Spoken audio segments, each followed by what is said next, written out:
Assalamualaikum warahmatullahi wabarakatuh.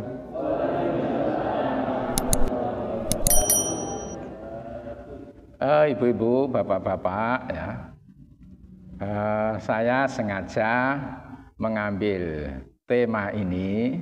Ini ada kaitannya dengan yang disampaikan 2 pekan yang lalu, ya.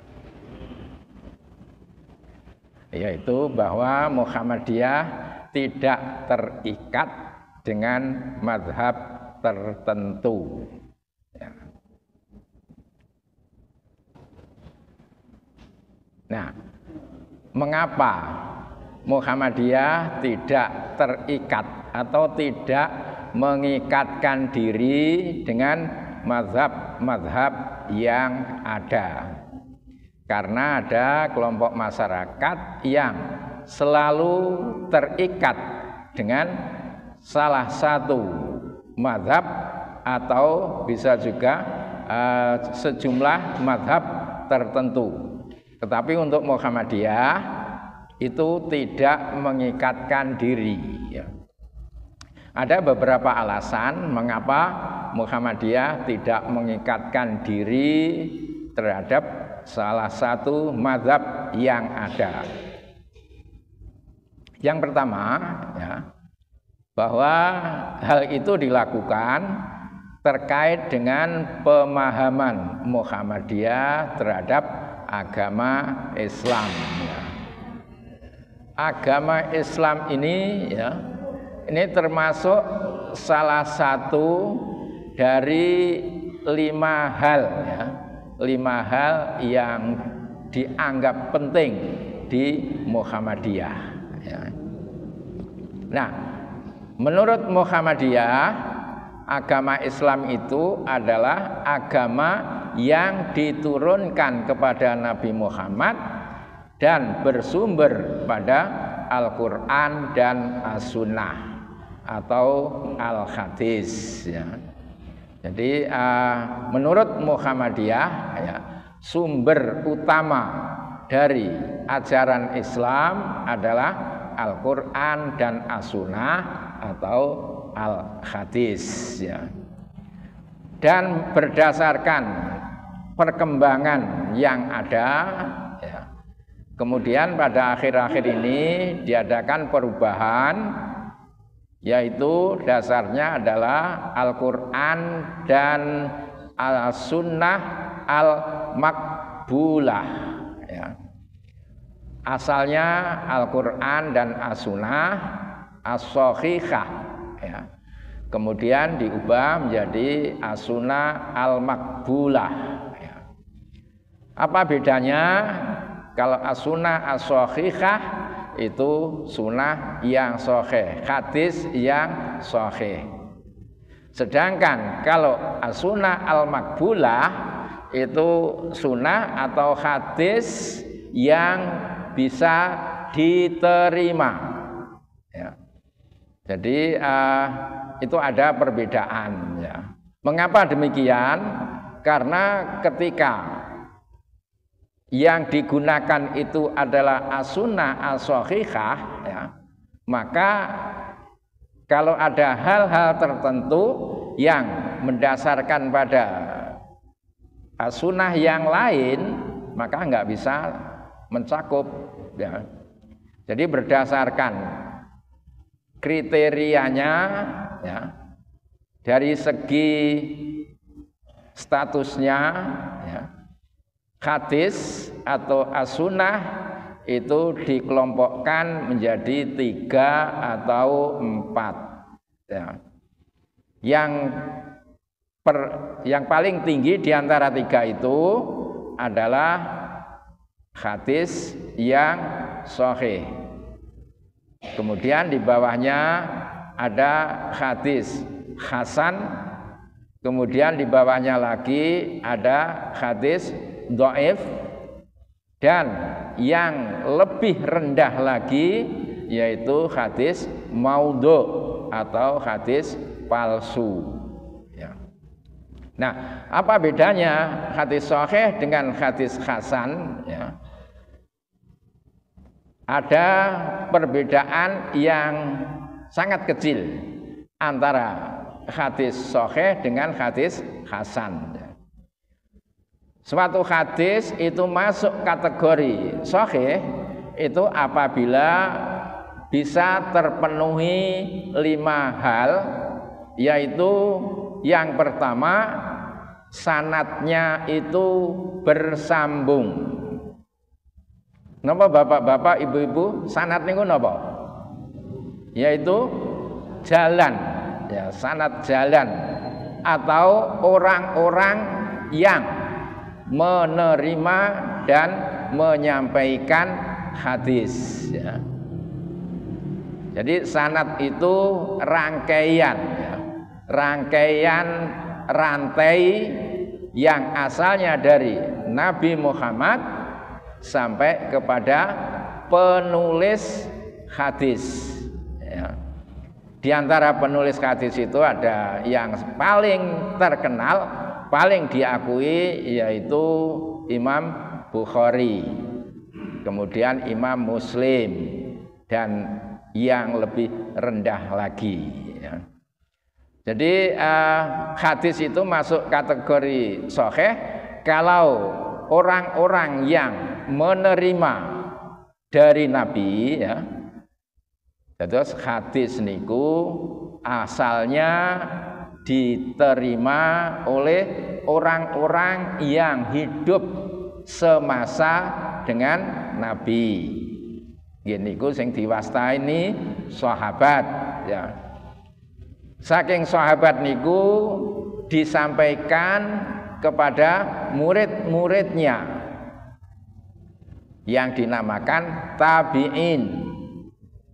Setelah itu disampaikan kepada murid-muridnya lagi yang disebut dengan atba'ut tabi'in atau tabi'it tabi'in.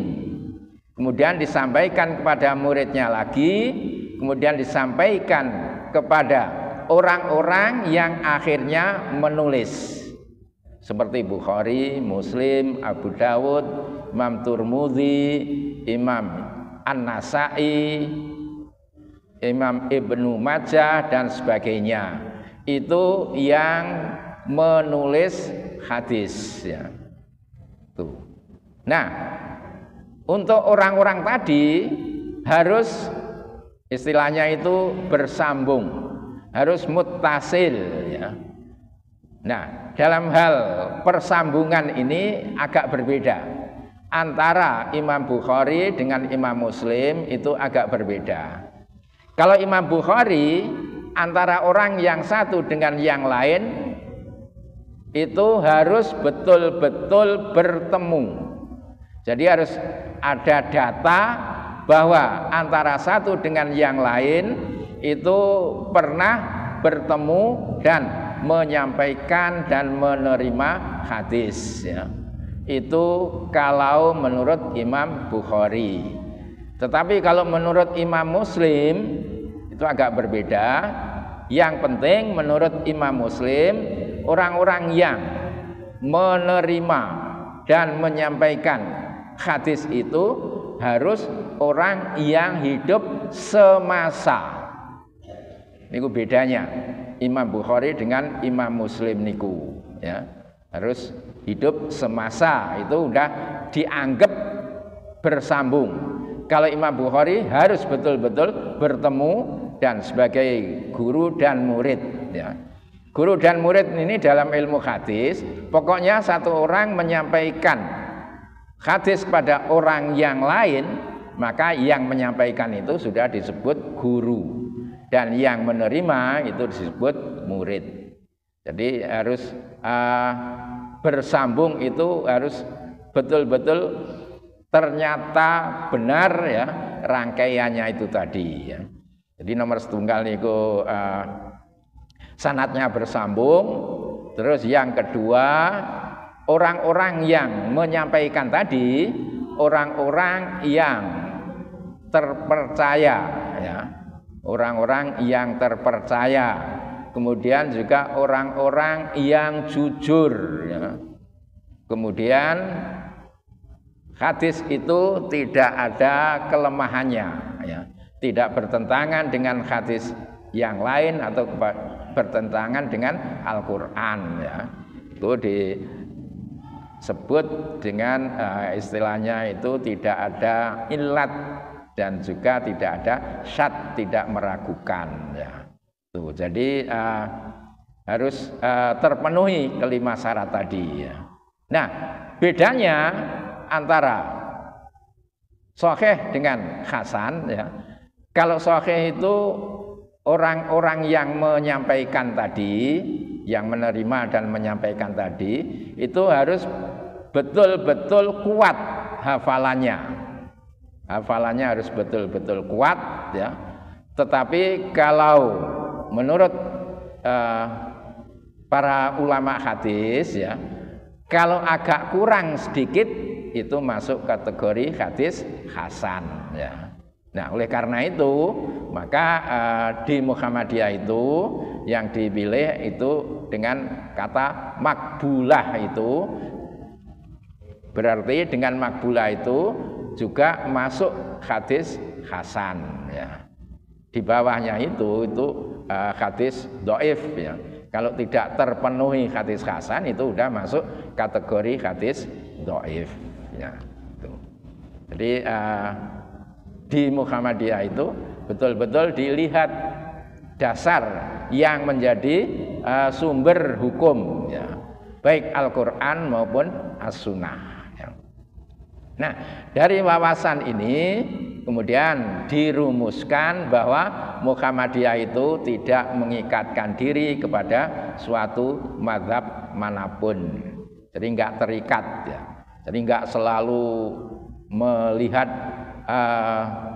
mazhab mana baru Muhammadiyah menetapkan hukum, enggak, ya. Jadi Muhammadiyah tidak terikat, ya.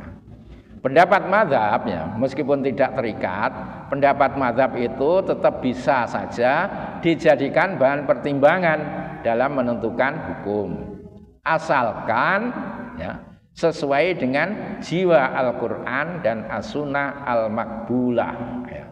Jadi asalkan itu sejalan dengan Quran dan Sunnah yang bisa diterima, itu masih dilakukan oleh Muhammadiyah, ya. Itu yang pertama. Kemudian yang kedua, alasannya terkait dengan wawasan tajdid, ya. Tajdid itu arti katanya itu pembaharuan, ya. Mbak boleh ibu-ibu, bapak-bapak pernah mendengar kata tajdidun nikah? Pernah dengar, bapak-bapak ibu? Belum pernah, ya. Di daerah-daerah tertentu, ya, itu ada istilah tajdidun nikah, memperbarui nikah. Nggih, nganyari. Jadi orang-orang yang setelah menikah itu kok hidupnya itu merasa tidak nyaman, tidak sejahtera, itu ada yang beranggapan itu karena pernikahannya. Oleh karena itu, untuk menghindarkan hal yang tidak baik tadi, kemudian dilakukan tajdidun nikah, ya. Nah, tetapi kalau tajdidun nikah itu ya nggak usah ada apa itu akad nikah, nggak usah ada mahar dan sebagainya, ya. Tetapi tajdid di Muhammadiyah ini, ya, yang dimaksudkan adalah ada dua hal, ya. Kalau di bidang akidah, ya, akidah dan ibadah, ya. Kalau bidang akidah dan ibadah, tajdid niku dalam arti pemurnian, dikembalikan kepada yang asli. Aslinya dulu seperti apa, ya. Itu dalam hal akidah, keyakinan dan ibadah. Sedangkan dalam hal yang terkait dengan muamalah, maka tasdid itu dalam arti pembaharuan, inovasi. Itu makna dari tasdid ya. Jadi dalam hal ibadah, akidah itu pemurnian ya. Dimurnikan, dikembalikan kepada aslinya. Sedangkan kalau dalam hal yang terkait dengan muamalah ya, muamalah itu yang terkait di luar ibadah. Ada dua hal pokok yang menjadi kaidah antara ibadah dan muamalah. Kalau ibadah itu kaidahnya adalah tidak boleh melakukan sesuatu kecuali ada perintah. Itu ibadah. Kalau enggak ada perintah, enggak dilakukan. Tetapi kalau ada perintah, baru dilakukan. Itu dalam hal ibadah. Jadi di Muhammadiyah enggak boleh membuat cara-cara ibadah sendiri. Dengan begitu, maka kadang-kadang ada ibadah di Muhammadiyah itu murni, nggak ada tambahan apa-apa ya. Sementara di kelompok yang lain itu kadang-kadang ada hal-hal yang tidak dilakukan oleh Nabi ya. Ada penambahan-penambahan ya, yang seringkali disebut dengan bid'ah ya. Nah, sebenarnya antara bid'ah dengan yang lain itu ya, itu kalau di Muhammadiyah bid'ah itu hanya dalam bidang ibadah saja. Di luar ibadah itu enggak ada yang namanya bid'ah ya. Nah, kalau dunia keduniaan itu kaidahnya asalnya itu boleh dilakukan, apapun boleh dilakukan kecuali ada larangan ya. Jadi perbedaannya kalau ibadah itu enggak boleh dilakukan kecuali ada perintah, kalau di luar ibadah itu boleh dilakukan kecuali ada larangan. Ini landasan yang kedua ya. Kemudian yang ketiga berkaitan dengan keterbukaan dan toleransi atas perbedaan ya. Jadi Muhammadiyah itu terbuka untuk dikritik. Jadi meskipun sudah ada putusan ya oleh Majelis Tarjih, kemudian sudah ditanfidkan oleh pimpinan pusat ya, itu masih memungkinkan untuk diadakan perubahan kalau kemudian ada dalil-dalil yang dianggap lebih kuat ya.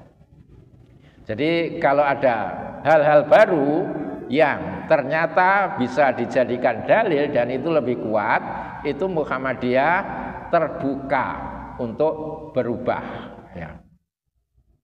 Ya contohnya itu tentang pemasangan gambar Ahmad Dahlan itu ya, yang semula itu enggak boleh ya, kemudian diadakan perubahan ya.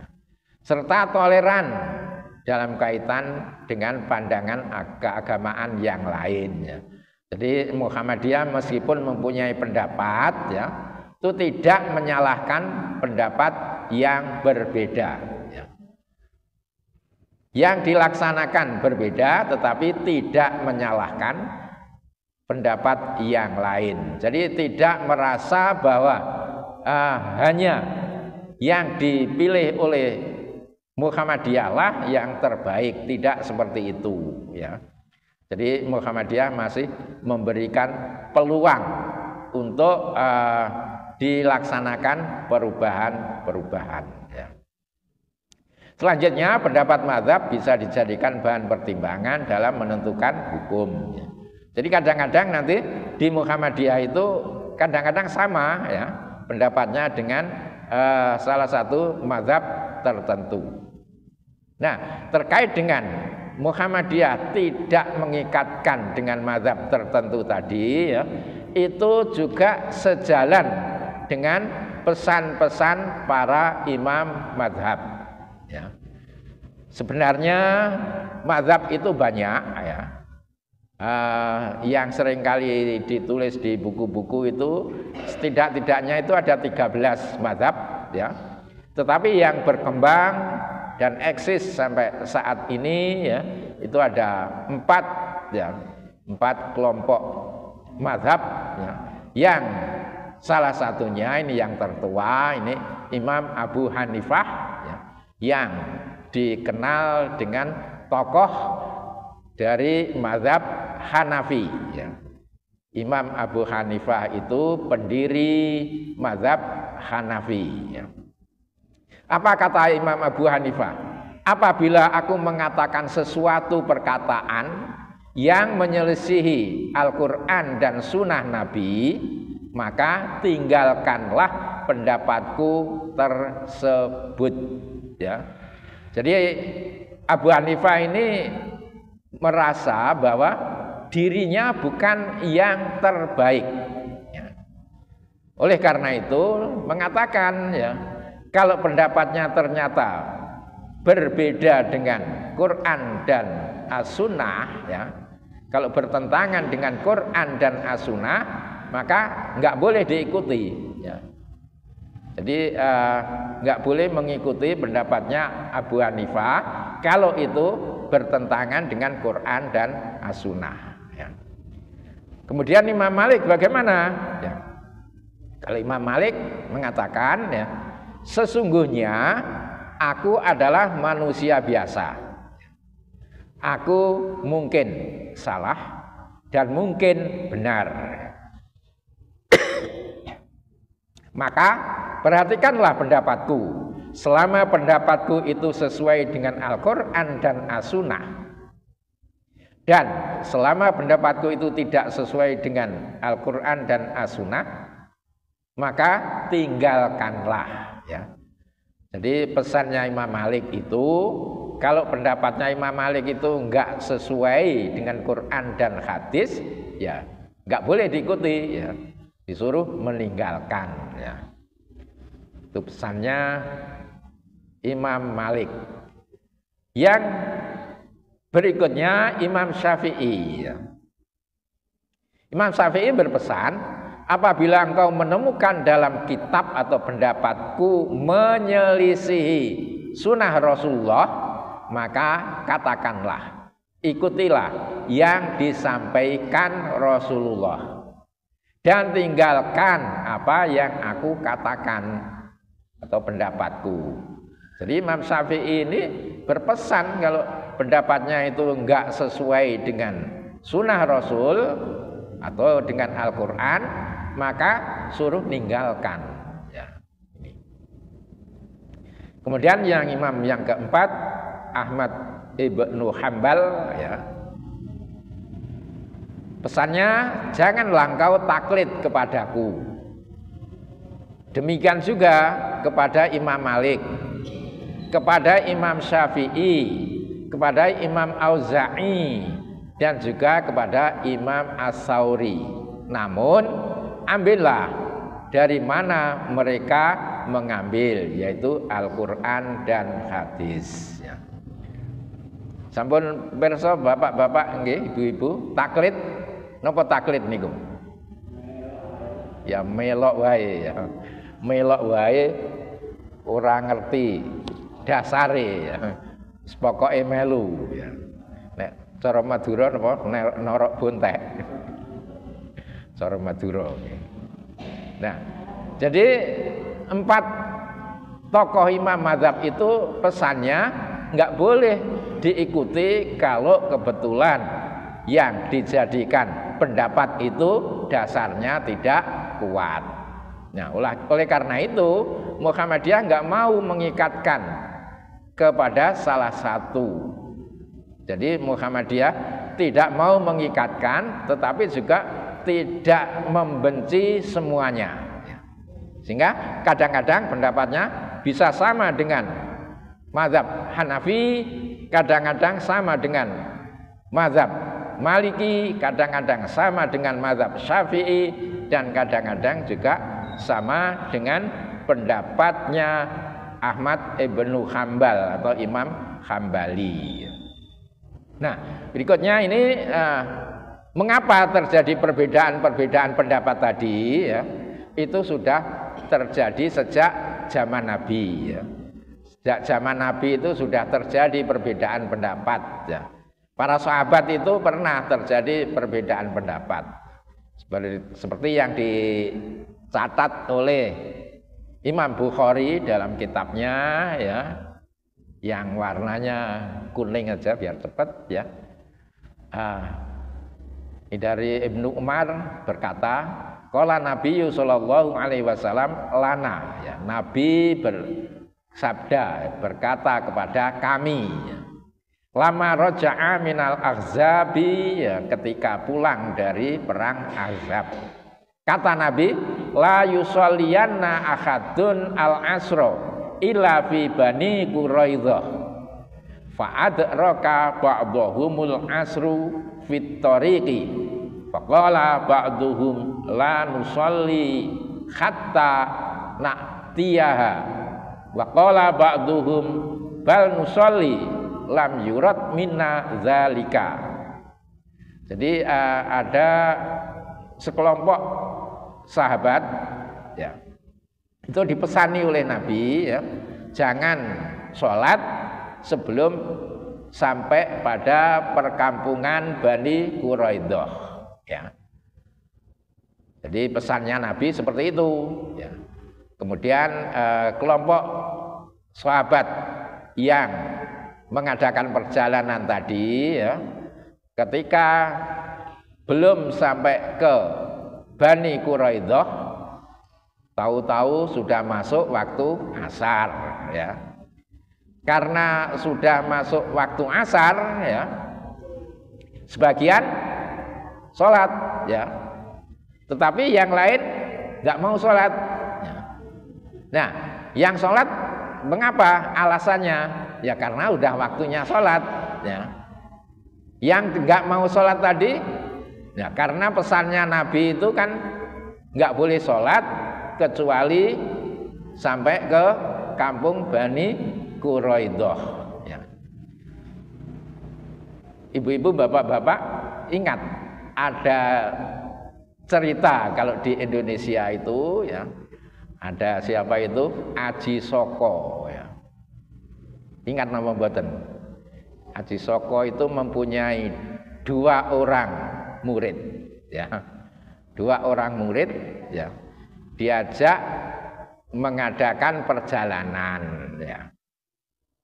Kemudian di suatu tempat salah seorang muridnya itu disuruh menjaga senjatanya, kerisnya ya.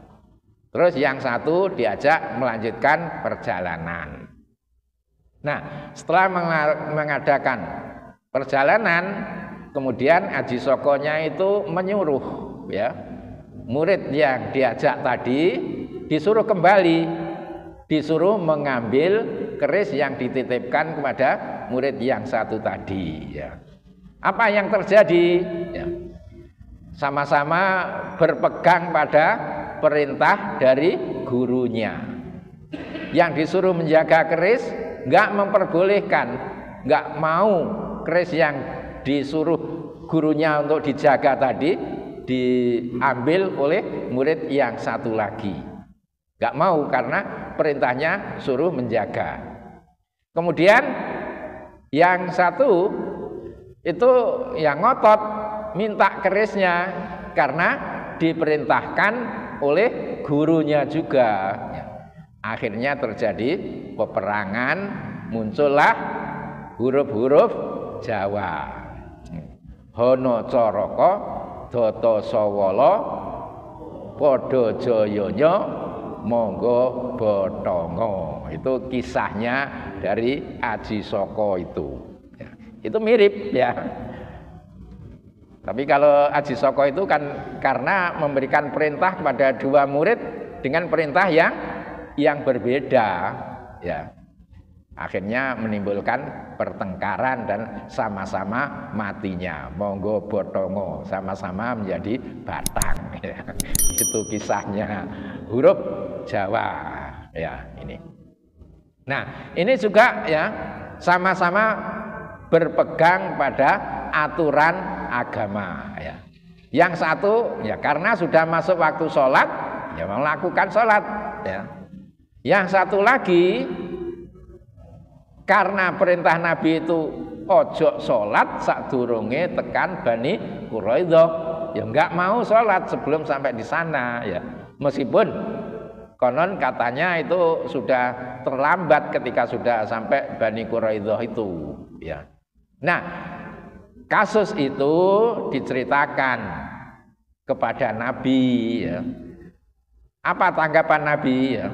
Nabi tidak mengecam salah satu di antara dua pendapat yang berbeda tadi. Baik yang sholat dalam perjalanan karena sudah masuk waktunya, maupun yang sampai perkampungan yang dituju, ya, itu sama-sama tidak disalahkan oleh Nabi. Ya. Jadi Nabi dengan perintah itu menimbulkan perbedaan pemahaman ya.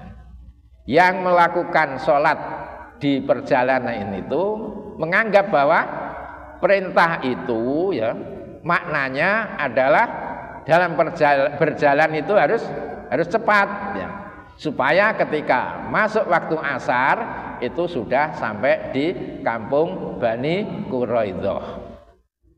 Sedangkan yang nunggu kalau sudah sampai Bani Quraidah itu berpegangan karena bunyi perintah Nabi itu seperti itu, sehingga muncullah pendapat yang tekstual dan kontekstual.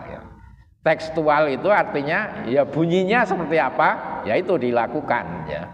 Yang kontekstual itu dilihat konteksnya ya. Jadi intinya bahwa pada masa Nabi itu sudah terjadi perbedaan pendapat ya. Ya, masih ada satu lagi juga sering kali disampaikan oleh dosen ya atau juga para kiai ya. Yang ini ya juga terkait dengan sholat ya.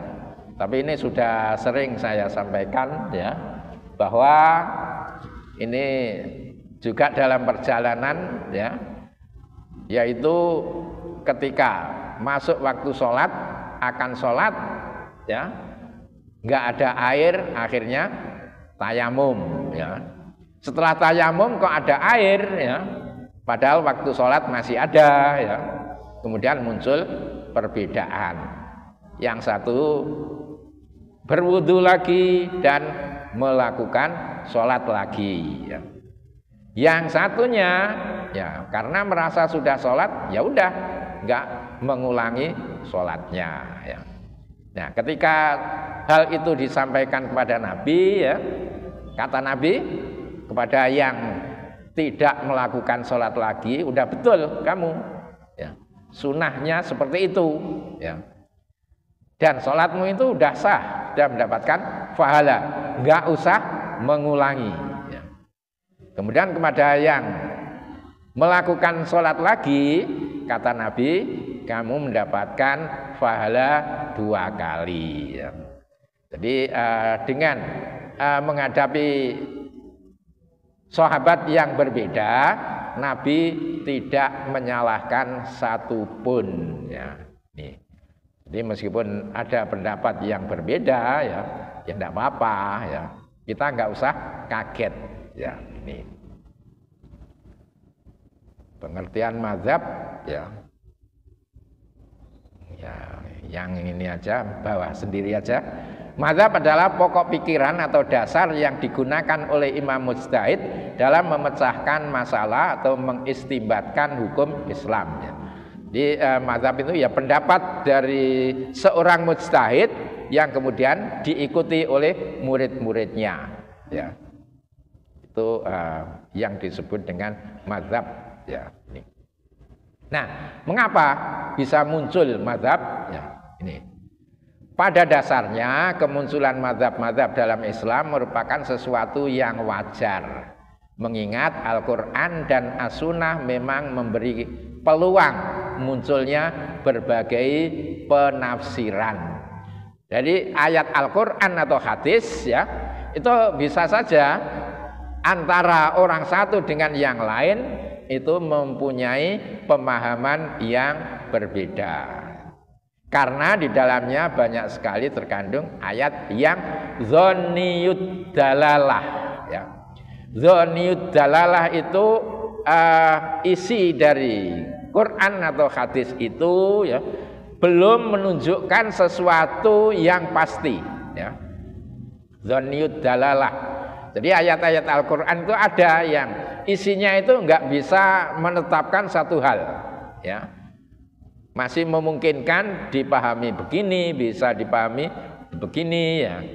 Itu dzanniyud dalalah ya. Misalnya lafal yang musytarak ya. Musytarak itu mempunyai makna ganda ya. Kalau bahasa Indonesia apa? Napa? Ambiguous ya. Jadi satu lafaz mempunyai makna lebih dari satu. Niku musytarak ya. Kemudian ada juga ayat Al-Qur'an itu mengandung majas ya, atau metafora ya, atau kiasan ya. Ini. Jadi ada lafaz Al-Qur'an yang mempunyai makna kiasan ya. Nah, itu nanti muncul perbedaan pemahaman ya. Kemudian ada ayat yang am ya. Am itu umum ya.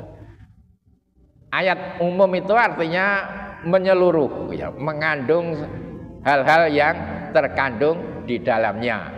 Kalau khas itu yang sudah khusus ya. Nanti ada contohnya ya. Nah, ini yang lafaz musytarak tadi ya. Ini ayat Al-Qur'an surat Al-Baqarah, salah tulis ini. Wal mutallaqatu yatarabbasna bi anfusihinna salasata quru'in ya. Wal mutallaqatu, para istri yang ditalak ya, yatarabbasna bi anfusihinna ya, beriddah ya, salasata quru'in, 3 kali kuru. Napa kuru niku? Suci. Mboten datang bulan. Kuru niku mempunyai 2 makna.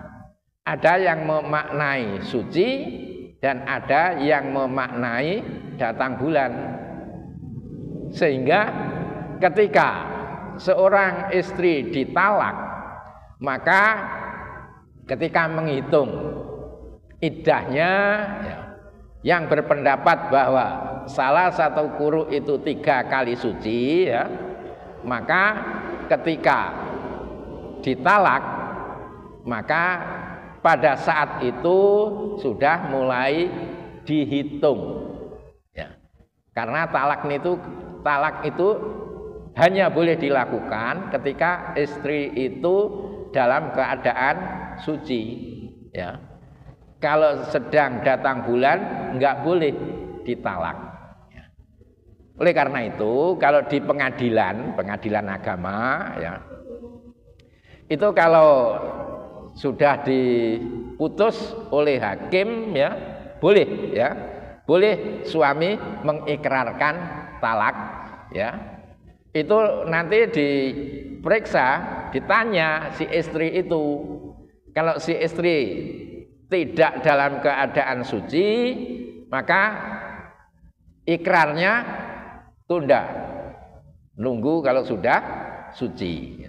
Tetapi kalau ketika sudah ada izin boleh dilakukan ikrar talak itu si istri dalam keadaan suci, bisa langsung pada saat itu diikrarkan talaknya. Ya.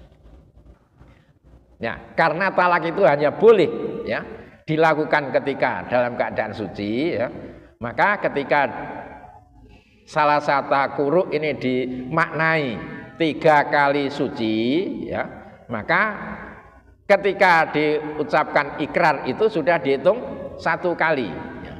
Baru nanti nambah suci lagi itu udah selesai, ya. Tetapi ya, ketika dimaknai datang bulan, ya, maka ketika ditalak dalam keadaan suci itu belum dihitung mulai iddah, ya. Baru ketika datang bulan, ya, itu baru mulai dihitung iddah, ya. Jadi nanti pada akhirnya berbeda, ya. Pada akhirnya nanti berbeda selesainya, ya. Lebih cepat yang menggunakan makna suci, 3 kali suci itu bisa lebih cepat, ya.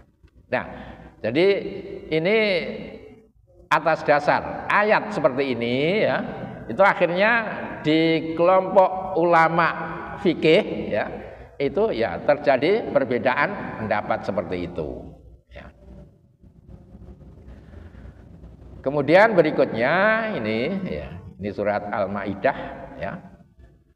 Wa in kuntum mardo au ala safarin au jaa ahadum minkum minal ghaiti au lamastumun nisaa falam tajidu ma'an fatayammamu sa'idan thayyiba famsahu biwujuhikum wa aidikum minhu, ya. Ini fokusnya yang saya warnai kuning itu, ya. Lamastumun nisa.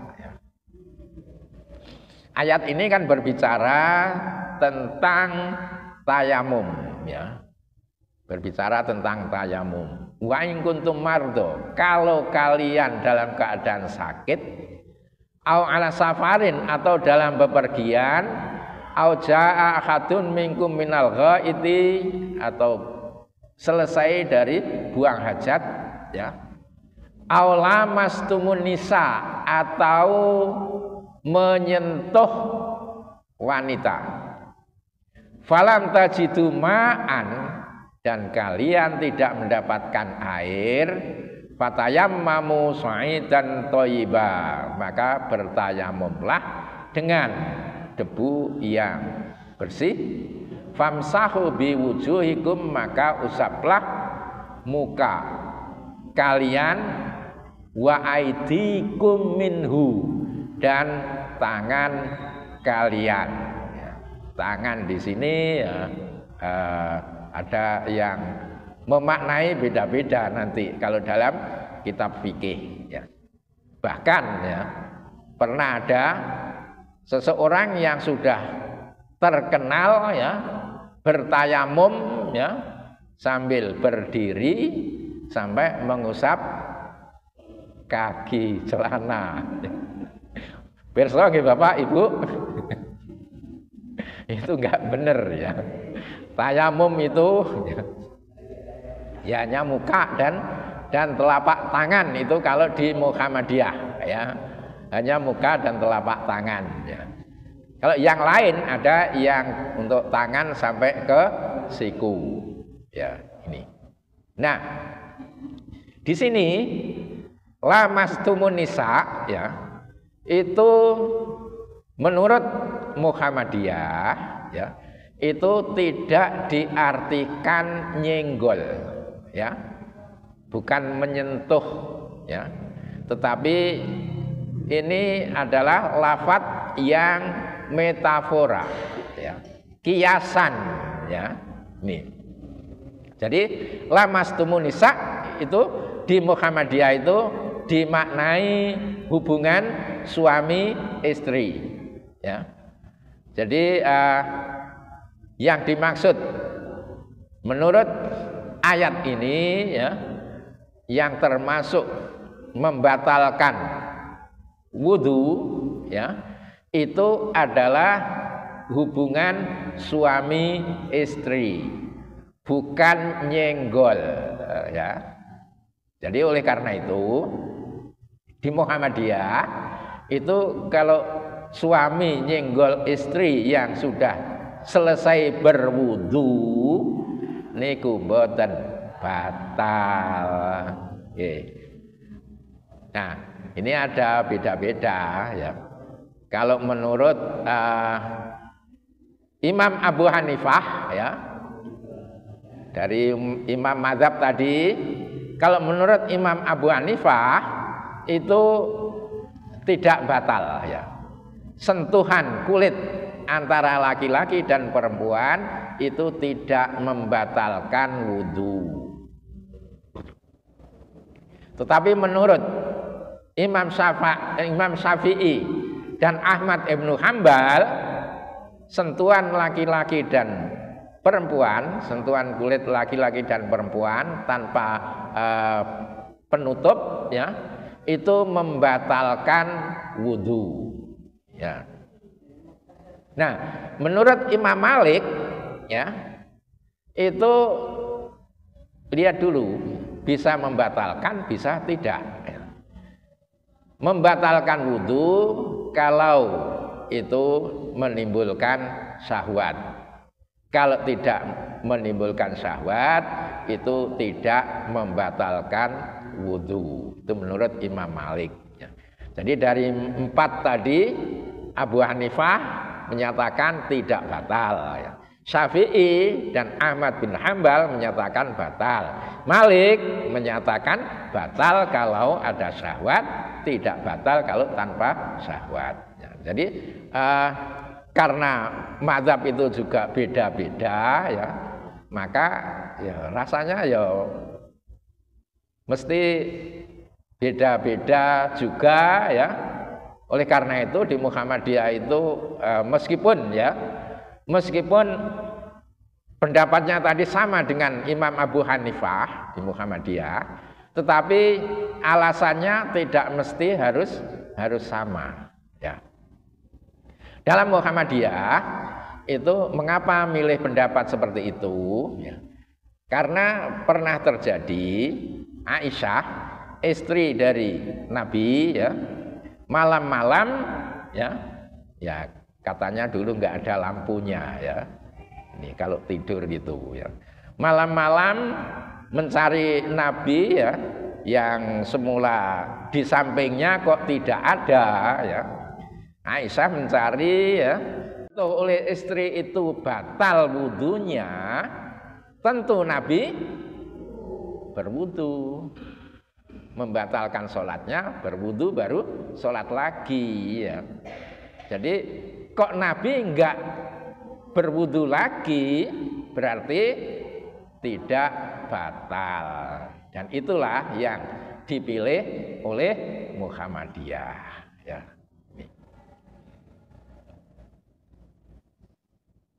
Nah, berikutnya ini ada ayatnya, wala taziru waziratun wizra ukhra ya. Ini surat Fatir ya, surat Fatir 18 ya. Artinya seseorang itu tidak dibebani ya, tidak menanggung dosa orang lain. Jadi orang mendapatkan dosa atau pahala itu adalah atas dasar aktivitasnya sendiri ya. Itu menurut ayat itu ya ini. Nah, kemudian hadisnya ini terkait dengan haji ya. An Ibni Abbasin radhiyallahu anhuma anna imra'atan min Juhainah ja'at ilan Nabi.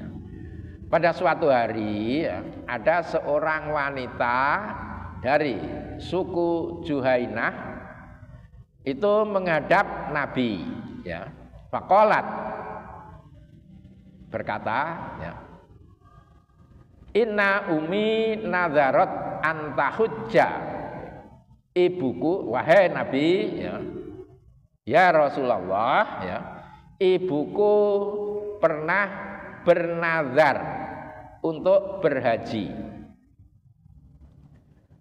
Falam tahujja hatta matat, tetapi belum sampai melaksanakan haji, beliau sudah wafat, sudah meninggal ya. Si wanita itu tanya kepada Nabi, afa ahujju anha, wahai Nabi, apakah aku harus menghajikannya? Kata Nabi, na'am, huji anha, benar ya, hajikanlah ibumu ya. Kemudian Nabi menyampaikan alasannya, ara'aiti law kana ala ummiki dainun akunti qadhiyatan uqdullaha wallahu ahaqqu bil wafa. Bagaimana pendapatmu kalau ibumu punya hutang, kemudian kamu membayarnya, apakah itu sudah lunas? Ya, ini. Jadi hadis ini menyatakan bahwa haji, ya, melaksanakan haji, ya, itu boleh, ya, dilakukan oleh orang lain. Ya, ini. Nah, ini kan agak berbeda kan dengan ayatnya itu tadi, ya. Ayatnya menyatakan ya nggak dapat pahala kecuali atas aktivitasnya sendiri. Tetapi hadis ini menyatakan bahwa seseorang boleh saja melaksanakan aktivitas ibadah ya atas nama orang lain ya. Ini. Dan Muhammadiyah ini juga termasuk yang memperbolehkan ya. Termasuk yang memperbolehkan seorang anak menghajikan orang tua. Apalagi atas dasar hadis ini itu adalah terkait dengan nazar ya. Nazar itu kan sesuatu yang harus dilakukan. Jadi Muhammadiyah akhirnya memperbolehkan ya. Nah, karena ada ayat hadis yang memungkinkan seperti itulah, maka muncul macam-macam mazhab niku. Nah, berikutnya ini bukti tidak terikatnya Muhammadiyah dengan mazhab tertentu. Ya. Dalam hal ini kita mengacu pada metode menetapkan hukum. Ya. Di Muhammadiyah itu juga menggunakan metode-metode tertentu untuk menetapkan hukum ketika ya tidak ada dasar yang sudah jelas ya. Jadi kalau Quran, hadis nggak ada ya, maka menggunakan bermacam-macam metode ya. Di antaranya adalah kias ya. Ini. Metode kias ini ya misalnya jelas mengacu pada keberpihakan keempat mazhab pada pendekatan taklili. Taklili itu alasan ya, yang secara lebih jelas diperkenalkan oleh Imam Syafi'i dan pengikutnya ya. Jadi Imam Syafi'i itu menggunakan kias. Di Muhammadiyah juga menggunakan kias ya. Kemudian juga ada istihsan ya. Istihsan ini juga digunakan oleh Imam Abu Hanifah. Jadi kalau kias tadi pendapat Muhammadiyah itu sama dengan pendapatnya Imam Syafi'i. Kemudian istihsan ini pendapat Muhammadiyah sama dengan pendapatnya Imam Abu Hanifah ya. Kemudian ada maslahah mursalah. Maslahah mursalah itu sama dengan pendapatnya Imam Malik, menggunakan maslahah mursalah. Muhammadiyah juga ya.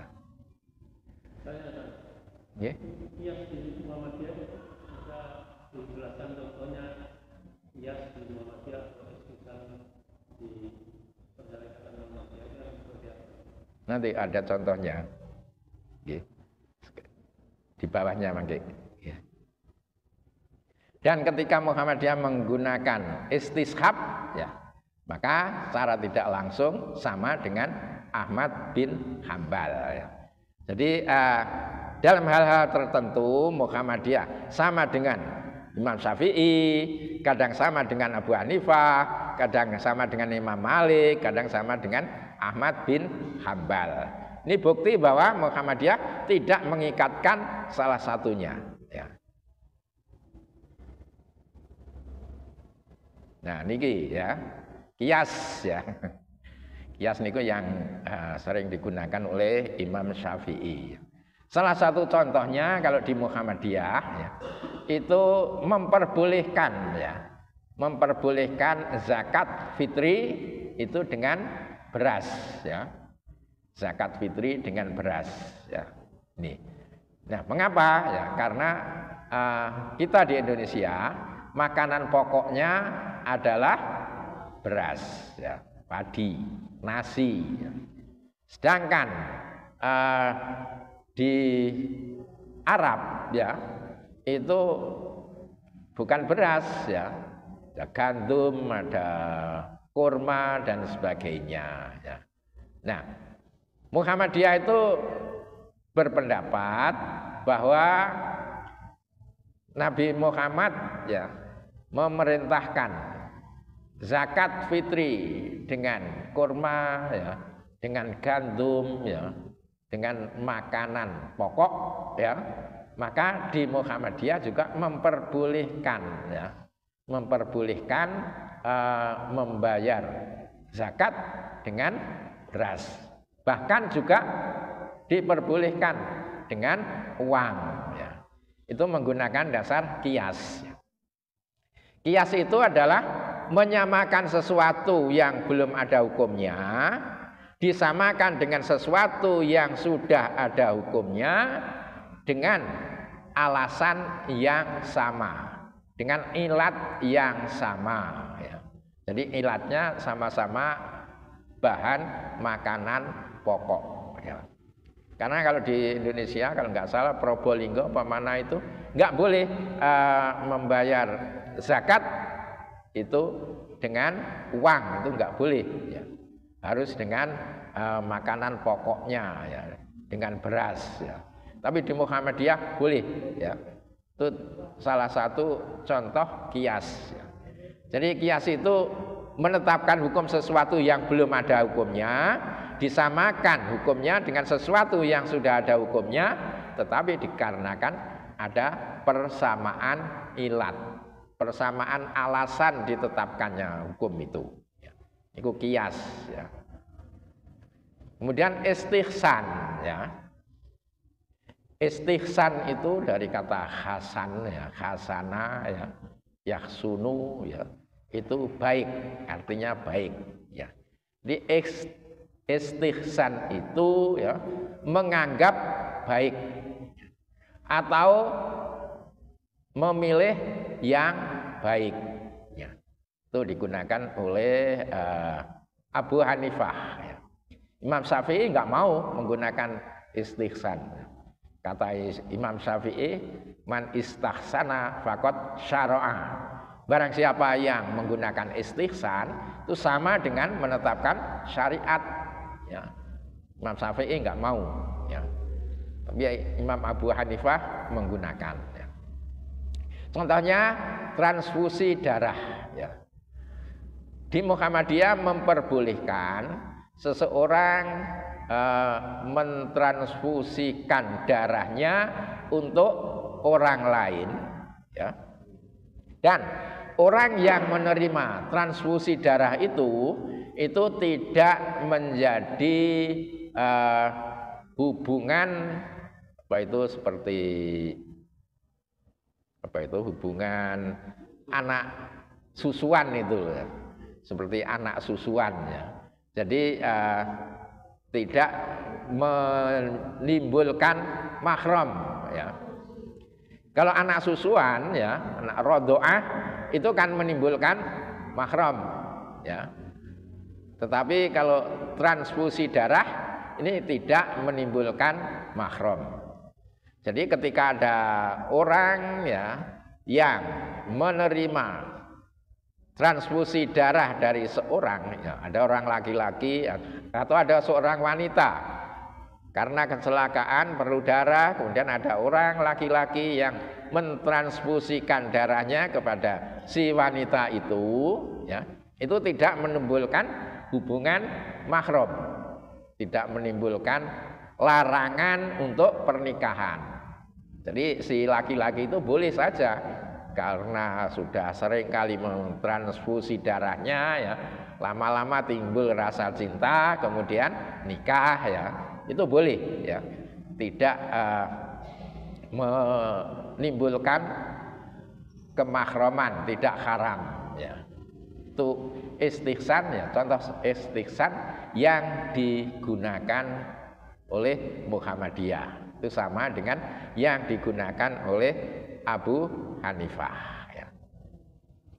Kemudian maslahah mursalah ya. Maslahah mursalah ini adalah sesuatu yang enggak disinggung sama sekali ya. Enggak disinggung sama sekali ya oleh Islam ya, oleh Quran maupun hadis, enggak disinggung. Tetapi itu baik ya. Jadi maslahah mursalah itu diambil maslahahnya, kemaslahatannya ya. Itu digunakan ya, banyak digunakan oleh Imam Malik ya ini. Nah, contohnya dalam hal ini pencatatan perkawinan ya.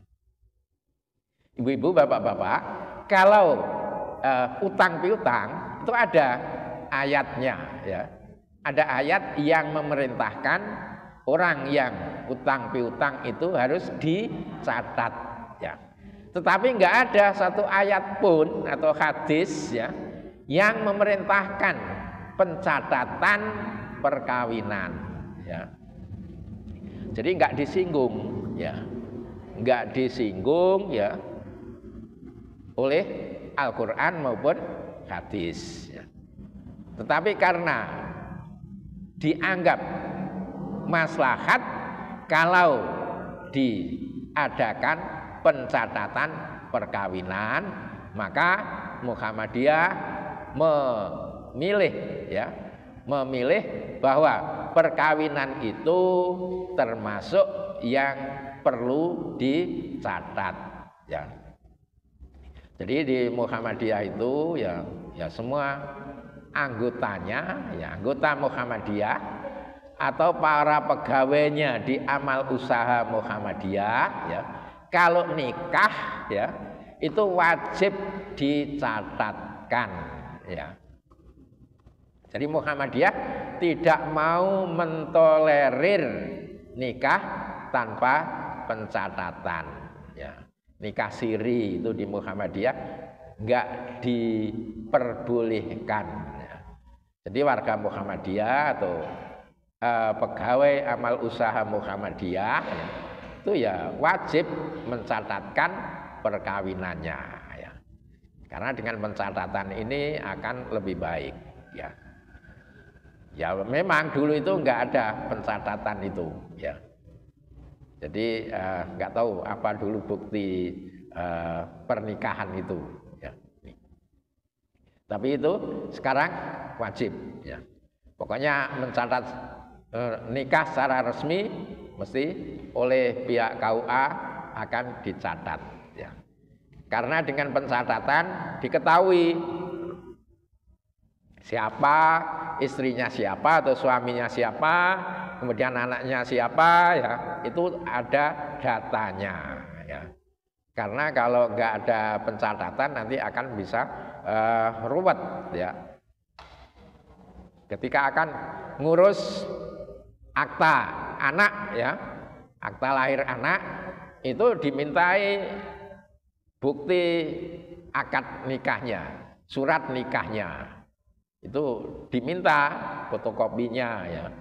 Karena dengan begitu itu sah bahwa si anak ini anak dari seorang ibu ini dan seorang bapak ini ya. Nah, kalau tidak ada bukti nikah ya, karena bukti nikah itu satu-satunya ya akta perkawinan ya, akta nikah ya. Itu bukti perkawinan satu-satunya itu ya. Nih.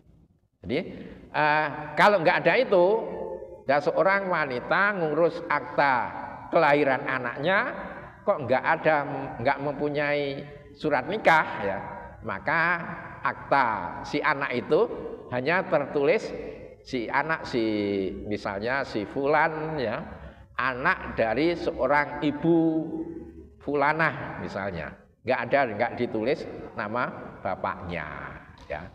Itu kalau nikahnya tidak dicatat. Oleh karena itu di Muhammadiyah ya diharapkan ya siapa saja yang nikah itu dicatat ya. Kemudian istishab ya. Istishab ini artinya menggunakan sesuatu yang sudah ada sebelum ada yang baru ya. Menetapkan sesuatu yang sudah ada sebelum ada yang baru ya. Ini kalau apa itu di bidang hukum itu asas legalitas ya. Asas legalitas itu seseorang nggak boleh dikatakan salah sebelum ada putusan dari pengadilan ya. Jadi nggak boleh seorang itu dianggap salah ya. Karena semua orang dianggap baik ya. Baru nanti kalau ada bukti berbuat tidak baik, baru itu menjadi tidak baik. Nah, ini juga terkait wudhu ya. Seseorang yang sudah berwudhu ya, sudah yakin berwudhu ya, ini dianggap tetap mempunyai wudhu ya, sebelum ada pembatalan, sebelum kentut atau pembatalan yang lain itu tetap ada ya. Sebaliknya kalau seseorang belum berwudhu ya, ragu saya sudah wudhu apa belum ya, itu dianggap ya belum wudhu ya. Jadi yang yakin dulu ya. Kalau kaidahnya al yakinu ya la yubtalu bisyak ya. Keyakinan tidak bisa dihapuskan dengan sesuatu yang meragukan ya. Jadi karena sudah yakin berwudu, selama belum batal ya tetap punya wudu ya. Nah, seseorang yang belum berwudu ya, selama belum yakin berwudu ya dianggap belum berwudu ya. Ini jadi dengan contoh-contoh ini kita yakin bahwa di Muhammadiyah itu tidak terikat ya, tidak terikat dengan mazhab manapun ya. Ada juga yang pendapat Muhammadiyah itu berbeda sama sekali dari 4 imam mazhab ya. Contohnya menetapkan 1 Ramadan, 1 Syawal, 1 Zulhijjah ya. Itu Muhammadiyah enggak sama dengan para imam mazhab yang semuanya menggunakan ru'yat. Sementara Muhammadiyah menggunakan hisab ya. Jadi itu ya yang saya sampaikan ya. Mudah-mudahan bisa dipahami ya. Ini. Monggo barangkali ada yang nggih. Hisab itu di Imam Syafi'i tidak menerima istihsan. Iya. Tapi dalam mazhab kasus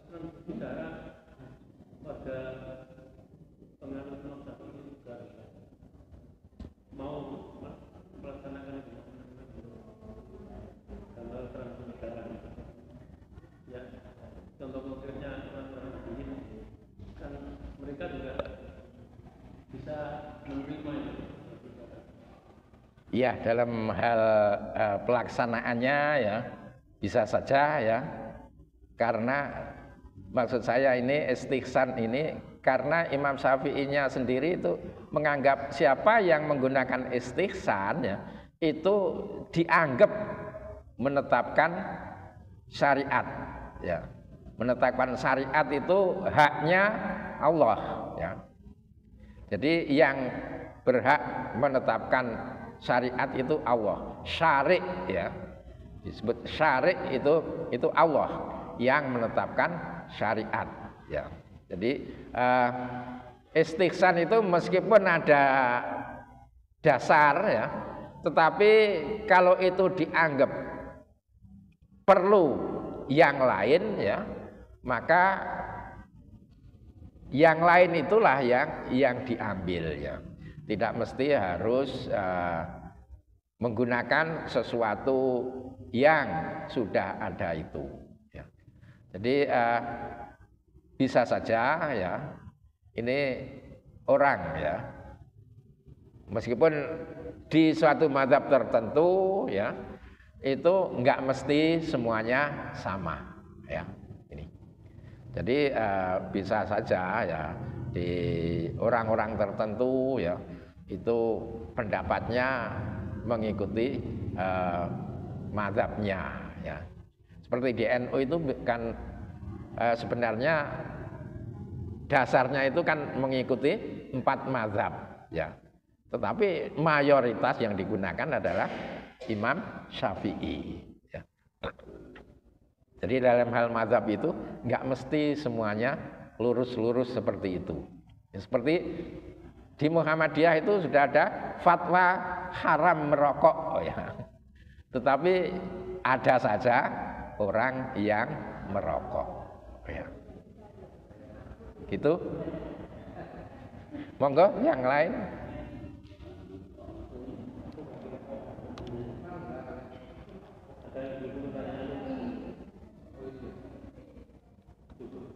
Cukup? Kalau sudah cukup, saya akhiri. Assalamualaikum warahmatullahi wabarakatuh.